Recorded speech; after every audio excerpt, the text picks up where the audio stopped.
কি তরকারি এটা বলুন তো? চিনতে পারেননি? শীত প্রায় শেষের দিকে। আস্তে আস্তে এখন গরম পড়তেছে। এখন আর শীতের মতো গরম গরম তরকারি খেতে ভালো লাগবে না। এখন গরমের দিনে সবাই টকটক তরকারি খেতে পছন্দ করবে। আসসালামু আলাইকুম, সবাই কেমন আছেন?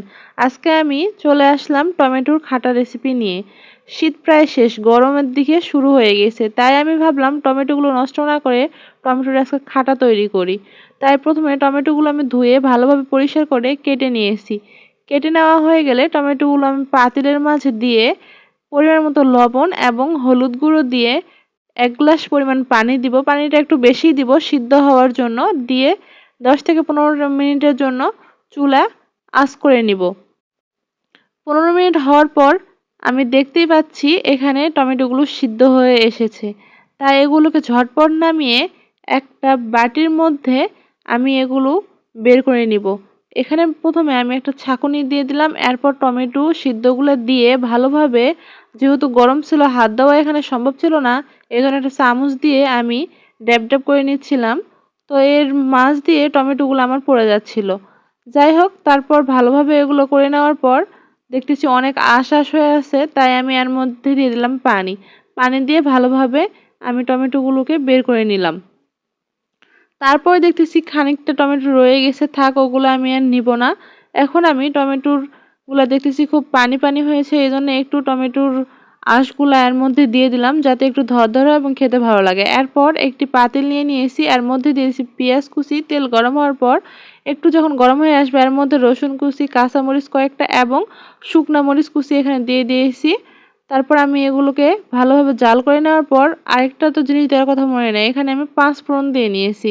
হ্যাঁ, তারপর যখন ভালোভাবে গরম হয়ে আসবে, তেলানি যখন রেডি হয়ে যাবে, তখন এর মধ্যে আমি একটু একটু করে টমেটোর খাটাগুলা দিয়ে দিব।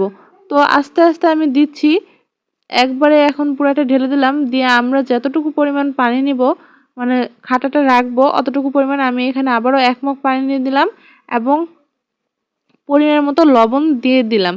কারণ প্রথমে আমি লবণটা খুব কম দিয়েছিলাম, এখন আমি যতটুকু প্রয়োজন অতটুকু দিয়ে নিলাম। দিয়ে ১০ থেকে ১২ মিনিটের জন্য জাল করে নিব। ভালোভাবে বলক আসার পর দেখবো আমার টমেটো খাটা তৈরি। এখন এটিকে আমি অন্য একটা বাটিতে তুলে নিব এবং এক সাইডে রেখে দিব।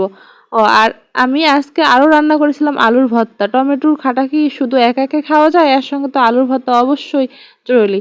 এজন্য আমি আলুর ভর্তাটা করে নিব। এখানে আলুগুলো আমার টিপা শেষ। এখন আমি শুকনা মরিচ ভালোভাবে ডলে নিব। লবণ দিয়ে, পেঁয়াজ দিয়ে এবং তেল দিয়ে ভালোভাবে ডলে নেব। আমি হচ্ছে ভর্তা আমার খুব একটা প্রিয় খাবার। তো ভর্তার রং যদি লাল না হয় তাহলে আবার আমার খেতে ভালো লাগে না। এইজন্য আমি এইভাবে ভর্তা করি সবসময়। ভর্তা খুব সবারই পছন্দর। আপনারা এইভাবে ভর্তা করবেন, দেখবেন ভর্তা অনেক লাল হয়েছে এবং খেতেও ভালো লাগবে। তো এই যে ফাইনালি আমার ভর্তা প্রায় শেষ। আমি দেখে নিচ্ছিলাম আমার এখানে একটা ভর্তা এবং এখানে আমি টমেটোর খাটা করেছিলাম। এখন টমেটোর খাটা অনেকটা ভালো হয়েছিল, রংটা দেখেই বুঝতে পারতেছেন কতটা সুন্দর হয়েছে। অনেক ধরধরও ছিল, খুব একটা পাতলা না। তারপর আমি প্লেটের মাঝে নিয়ে নিলাম ভাত আর হচ্ছে আলুর ভর্তা আর এই যে ধরধর টমেটোর খাটা। তারপর আমি ভালোভাবে খেয়ে নিব। আমার আমি হচ্ছে গরুর মাংস দিলেও মনে হয় এতটুকু ভাত খেতে পারবো না যতটুকু ভাত আজকে আমি খেয়েছিলাম। টমেটোর খাটাটা অনেক ভালো হয়েছিল। আর এখন তো এগুলোরই দিন আসতেছে। আল্লাহ হাফেজ সবাই।